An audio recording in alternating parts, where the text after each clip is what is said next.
The silence stretched across the Afghan ridge like a taut wire, broken only by the whispered breathing of 12 Navy SEALs pressed against the rocky outcropping. Their target, a high-value Taliban commander, sat in the compound below, surrounded by enough firepower to level a city block. Intelligence had been tracking Khalil Nazir for 18 months, watching him slip through their fingers like smoke.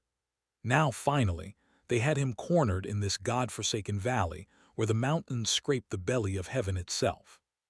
Staff Sergeant Martinez adjusted his scope, sweat beading despite the mountain chill. "Movement in the eastern courtyard," he whispered into his comm.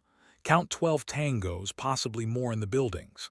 The mission was supposed to be surgical: get in, eliminate the target, extract before dawn painted the peaks crimson. But intelligence had been wrong before. Dead wrong. Lieutenant Commander Hayes, call sign Reaper, studied the compound through his night vision. Something felt off.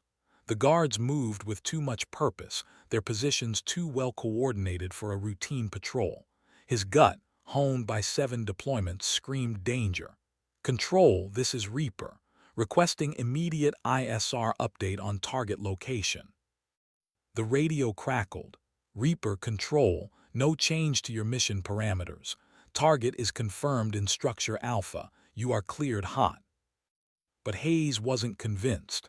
In his peripheral vision, he caught the faintest glint of metal from the northern ridge, a sniper's scope catching starlight. Then another, and another. The Taliban weren't just guarding Nazir, they were waiting. This wasn't a hideout, it was a trap. "All call signs, this is Reaper.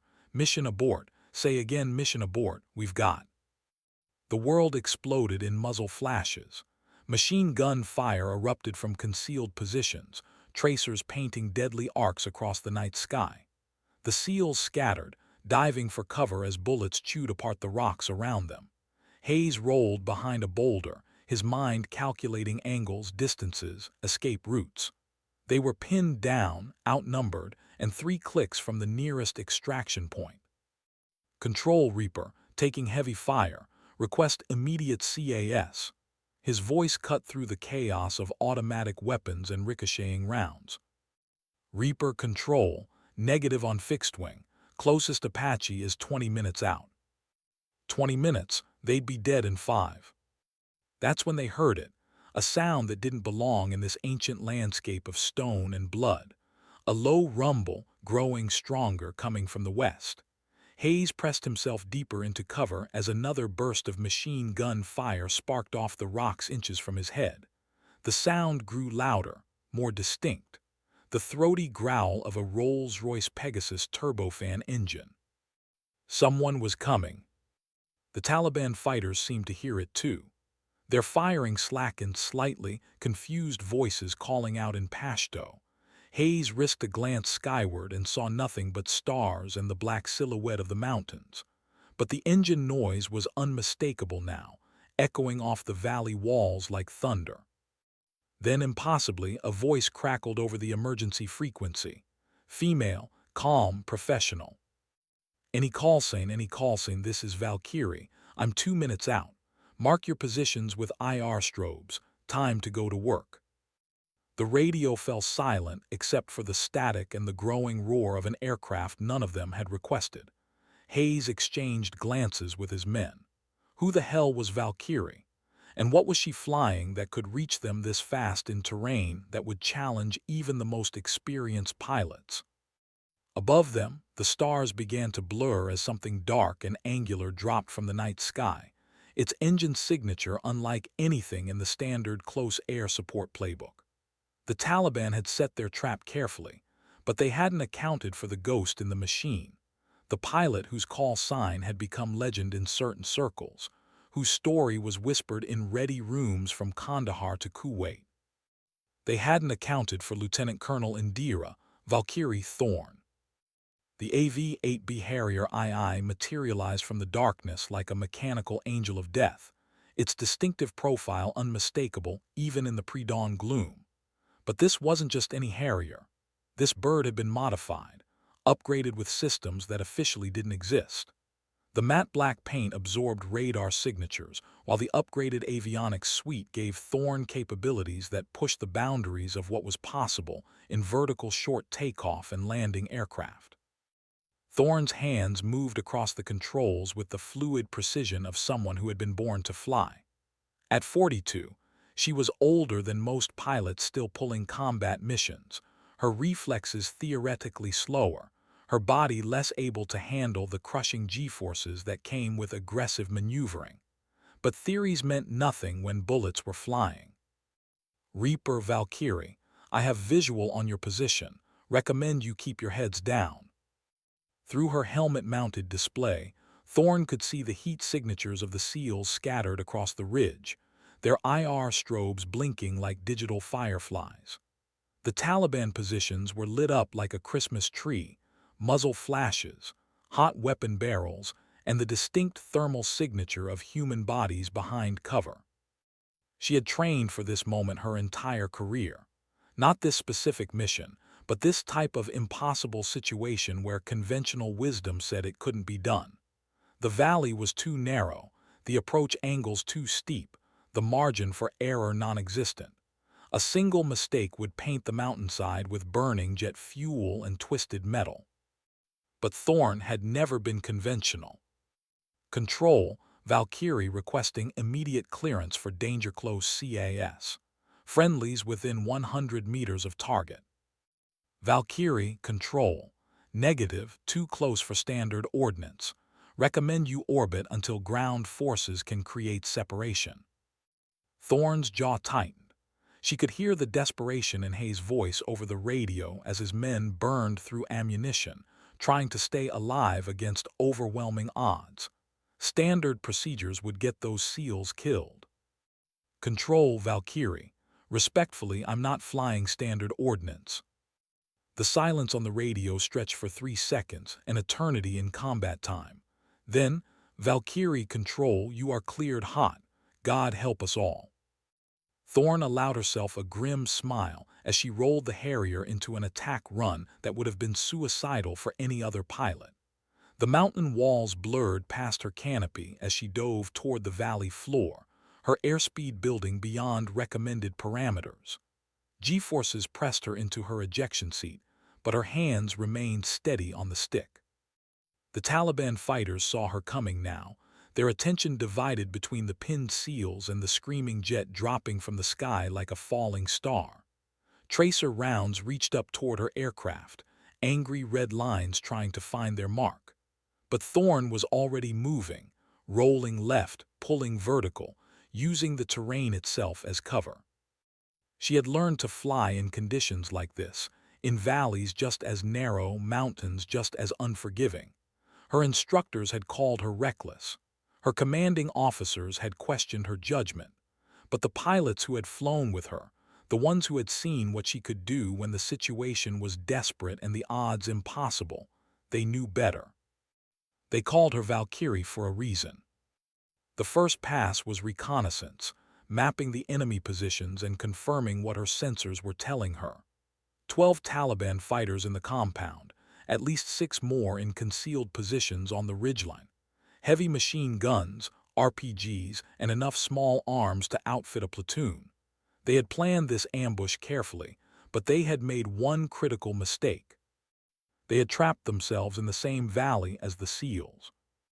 Thorn pulled the Harrier into a climbing turn that scraped the aircraft's belly against physics itself, feeling the airframe groan under the stress.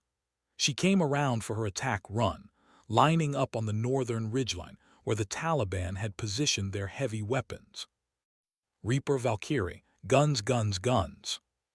The GAU-12 equalizer cannon erupted beneath her aircraft, spitting 25 depleted uranium rounds at a rate of 3,600 per minute. The rounds found their mark with surgical precision, turning defensive positions into scattered rubble and silence. The muzzle flashes that had been reaching toward her aircraft went dark one by one. But this was just the opening move.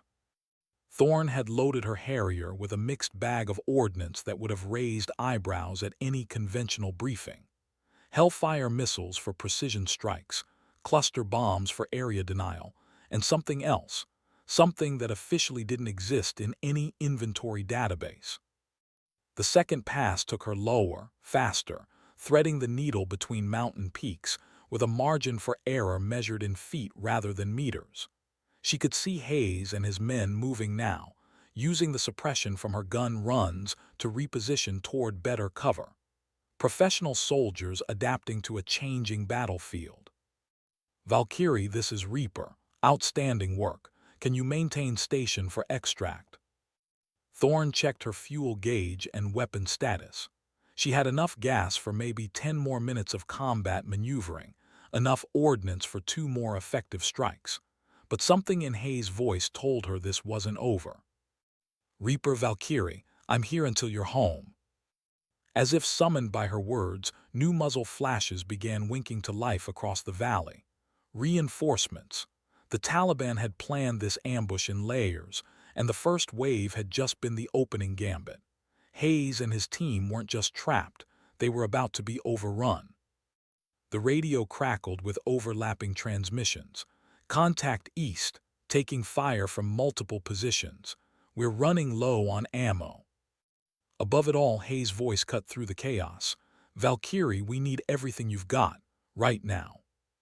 Thorne looked down at the valley floor where tracer rounds were beginning to converge on the SEAL's position like deadly fireworks. She thought about her career, her record, the regulations that said what she was considering was impossible. Then she thought about 12 men who were about to die unless someone broke those rules. She rolled the Harrier into a dive that would either save them all or kill her trying. The descent was controlled falling, her aircraft dropping toward the valley floor at a rate that made her altimeter spin like a slot machine. She was below the ridgeline now, flying between mountain walls that rose like cathedral spires on either side. The Taliban fighters had never seen anything like this. A jet aircraft flying close air support at an altitude where helicopters would struggle to maneuver. Thorne's first target was a cluster of fighters who had Hayes pinned behind a rock outcropping. She could see their positions clearly through her targeting system, heat signatures bright against the cold stone. The Hellfire missile left her wing with a controlled explosion of thrust, streaking toward the target with unerring precision. The explosion lit up the valley like daylight for 3 seconds, the shockwave rolling across the mountains in a thunderclap that shook loose stones from the peaks. When the smoke cleared, Hayes and his men were moving, bounding from cover to cover toward a more defensible position. But more Taliban fighters were emerging from concealed positions, and Thorne could see something that made her blood run cold. Technical vehicles, pickup trucks mounted with heavy machine guns, were moving up the valley floor from the south. Too many of them, too well organized. This wasn't a random ambush. This was a coordinated operation designed to capture or kill a full SEAL team. Someone had leaked the mission parameters. Someone had set Hayes and his men up to die. Reaper Valkyrie, you've got vehicles approaching from the south. Count 6 technicals, possibly more behind them. Hayes' voice was tight with controlled fury when he responded. Copy, Valkyrie, we see them. Can you engage? Thorne was already lining up her next attack run, but the math was grim. 6 vehicles spread across the valley floor, each one carrying a crew-served weapon that could shred her aircraft if she got careless. She had 2 Hellfires left, maybe 30 seconds of cannon ammunition, and fuel that was dropping toward the point of no return. Time to get creative. The cluster bomb release was timed perfectly, the canisters separating at precisely the right altitude to spread their submunitions across the approaching convoy.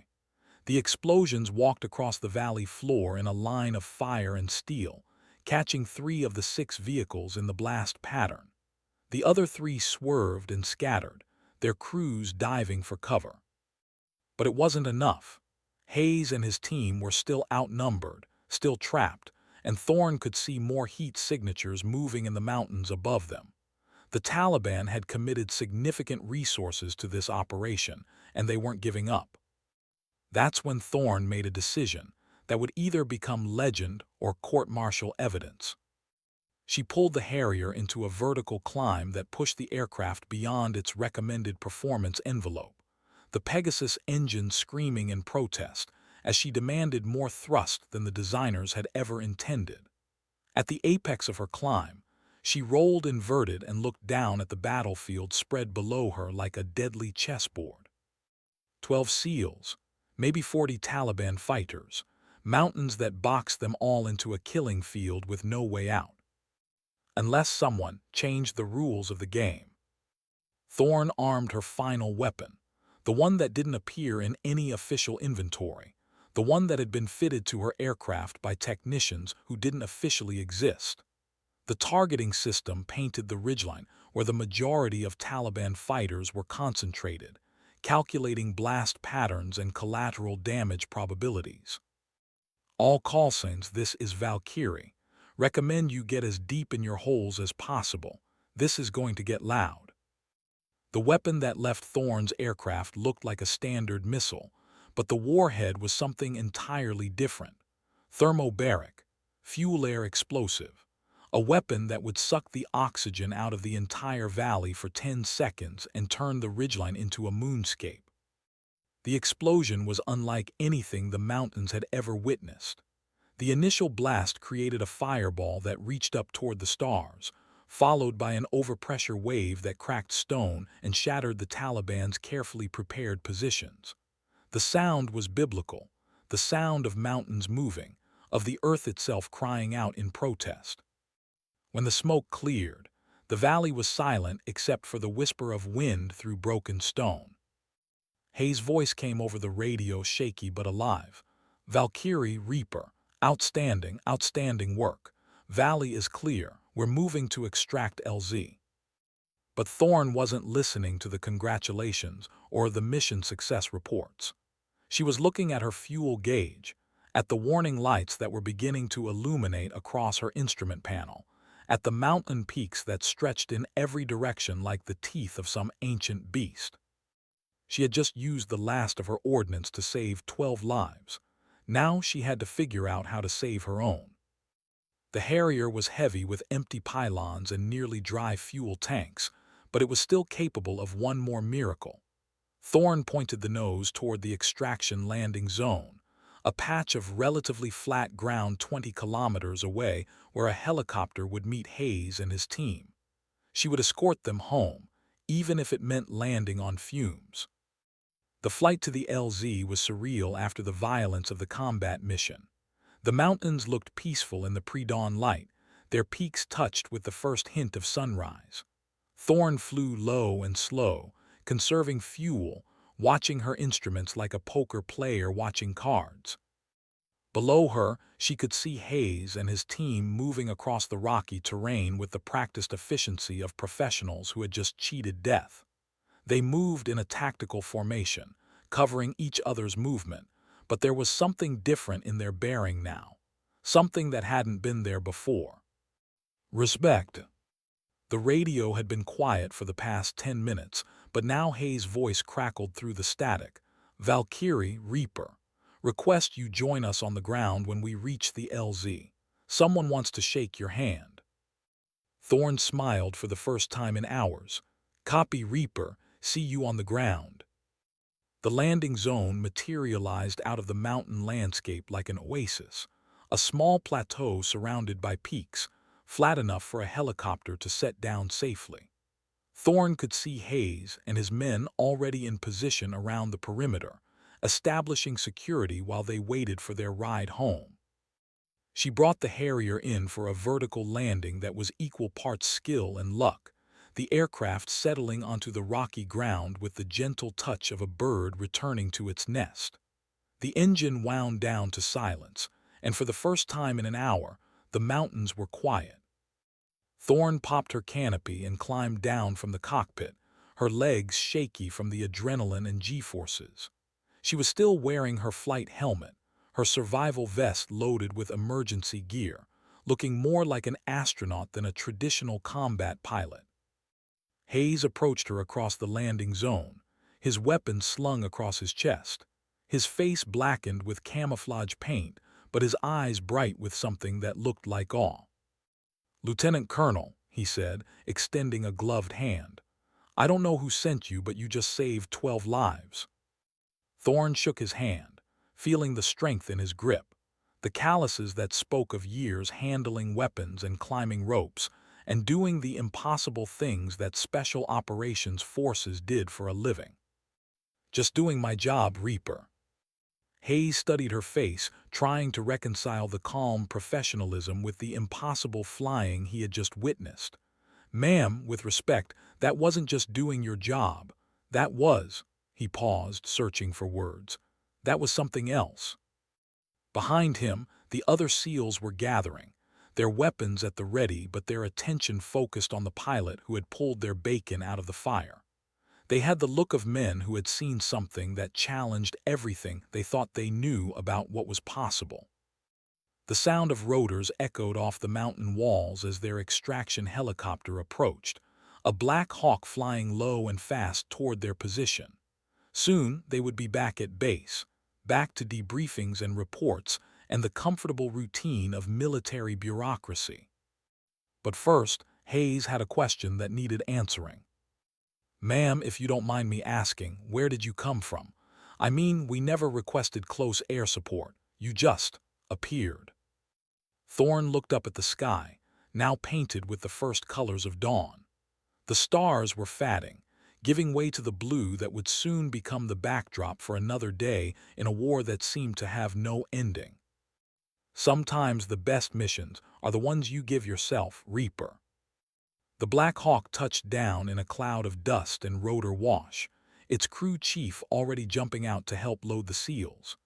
Hayes gave Thorne a final salute, not the casual gesture of military courtesy, but the sharp, precise acknowledgement that one warrior gives to another.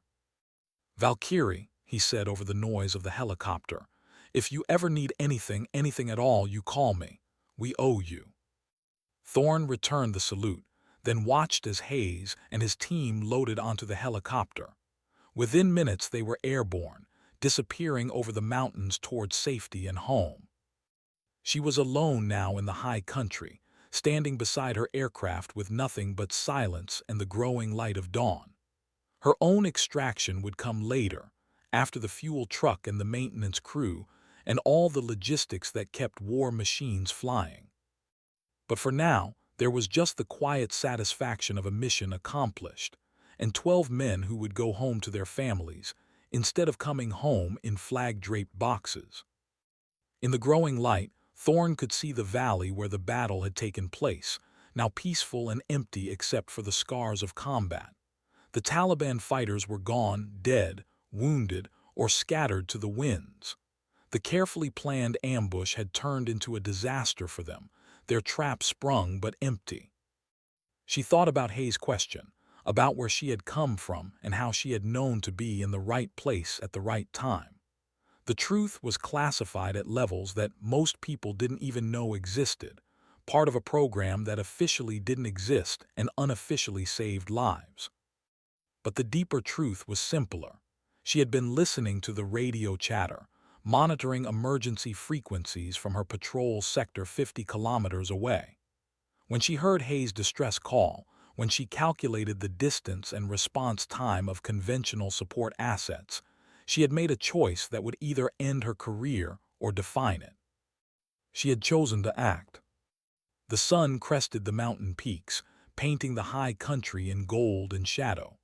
Somewhere in the distance, Thorne could hear the sound of another aircraft approaching, her fuel truck, arriving right on schedule to top off her tanks for the flight back to base. Soon there would be questions, reports, explanations. Her commanding officer would want to know why she had deviated from her assigned patrol route. Intelligence would want to know how she had known about the ambush. The weapons officers would want to know about the ordnance she had expended. She would answer their questions, file her reports, and submit to whatever review process they deemed necessary. Because that was how the system worked, how military discipline and order were maintained.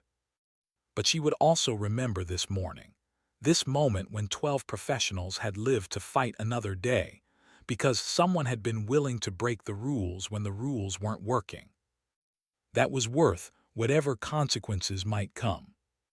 The fuel truck settled onto the landing zone with the careful precision of a military operation, its crew already moving to connect hoses and begin the refueling process.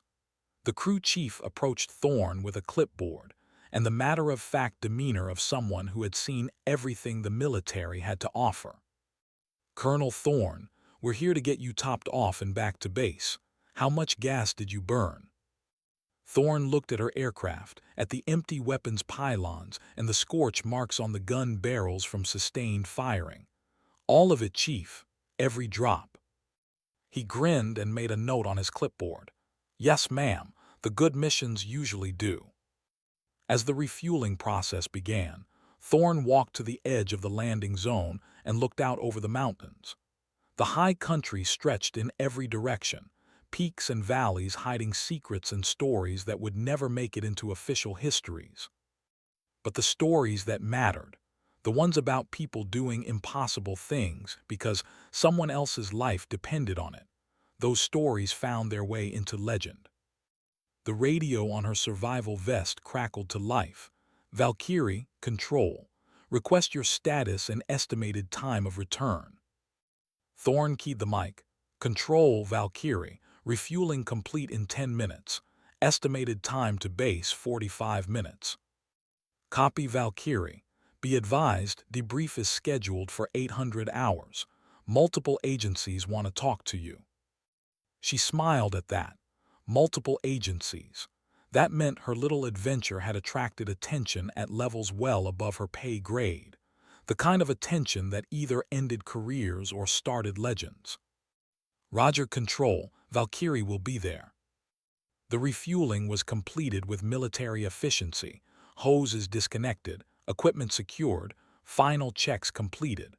The fuel truck lifted off, leaving Thorne alone with her aircraft and the mountain silence. She climbed back into the cockpit, strapped herself in, and began the startup sequence. The Pegasus engine wound up to life, its turbine whine echoing off the peaks like a mechanical prayer.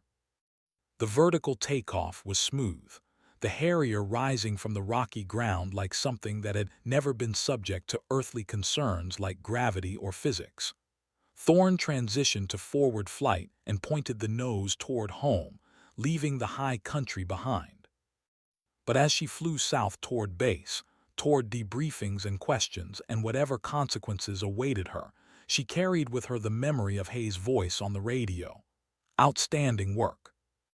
That was the only review that mattered. The flight back to base was routine. Mountain passes and valleys, checkpoints and radio calls, the familiar landscape of a war that had been going on longer than most people could remember. But something had changed in the past few hours, some subtle shift in the balance of things that Thorne couldn't quite articulate.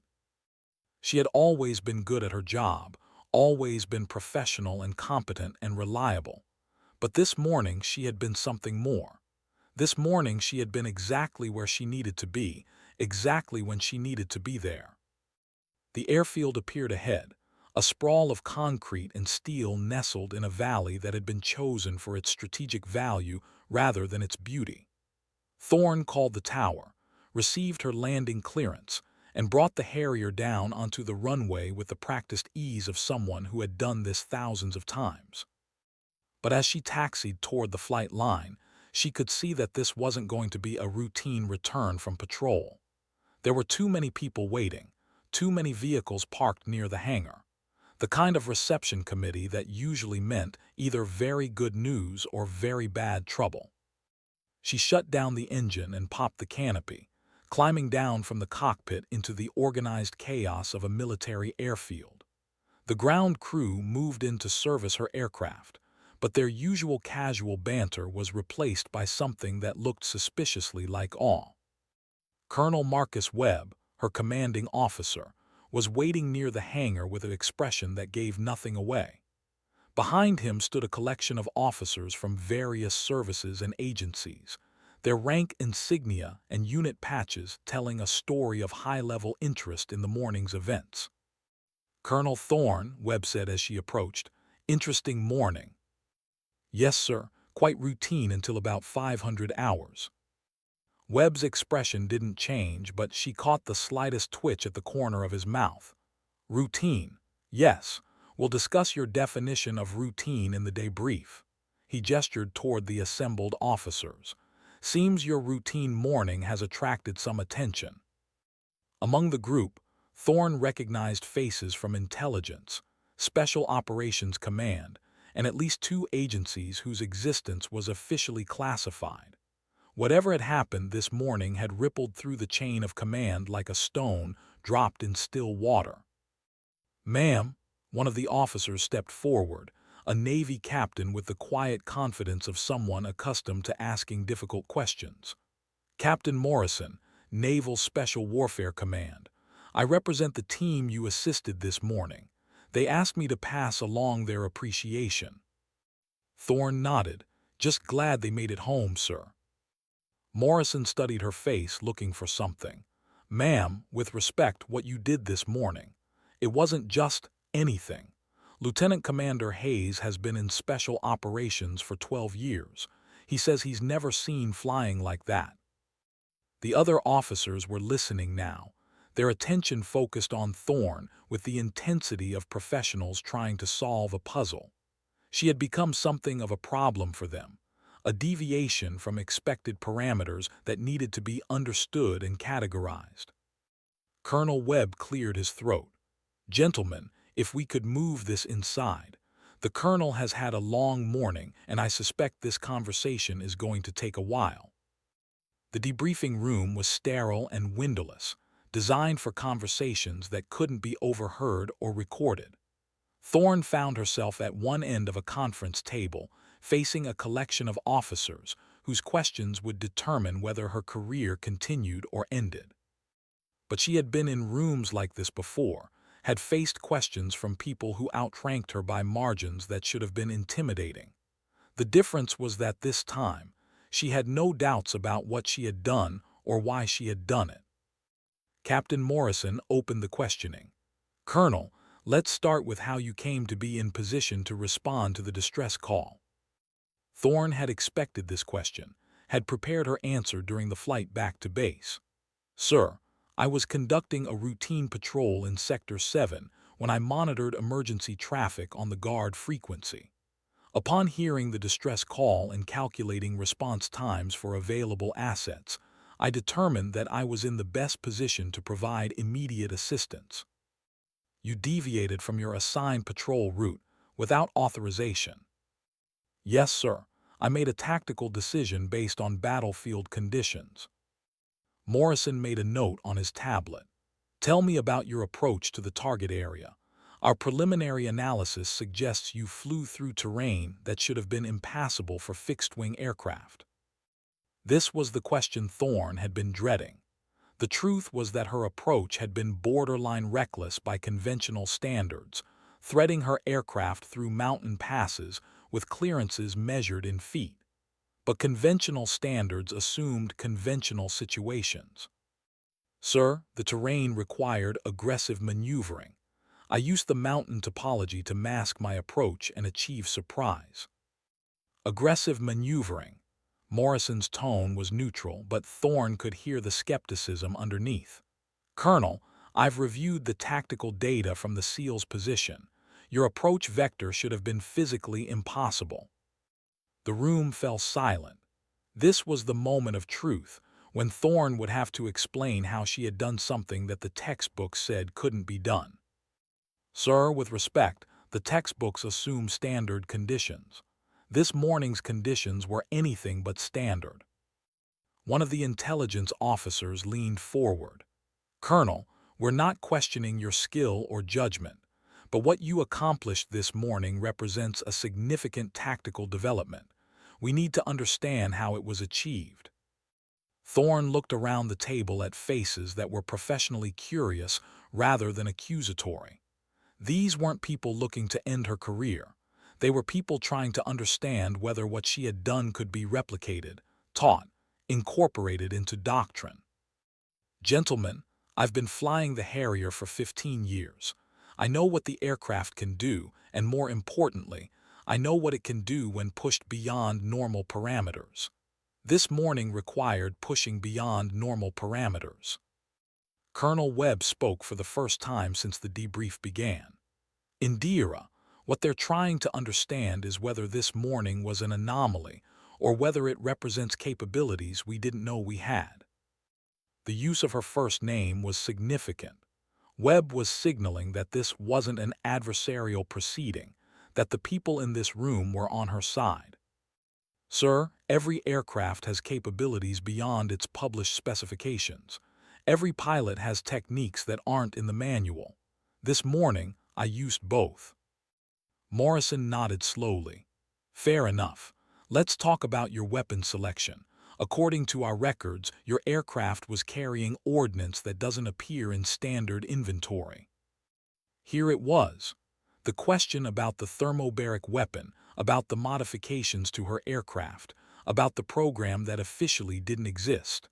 Thorne had known this moment would come eventually. Sir, I'm not certain what records you're referring to. My aircraft was carrying standard ordnance for a close air support mission. The silence stretched for 10 seconds. Morrison and Webb exchanged glances, some unspoken communication passing between them. Colonel, Morrison said finally, we're going to take a short break. When we resume, I'd like to discuss some details that require a higher classification level. The room cleared except for Morrison, Webb, and two officers Thorne didn't recognize.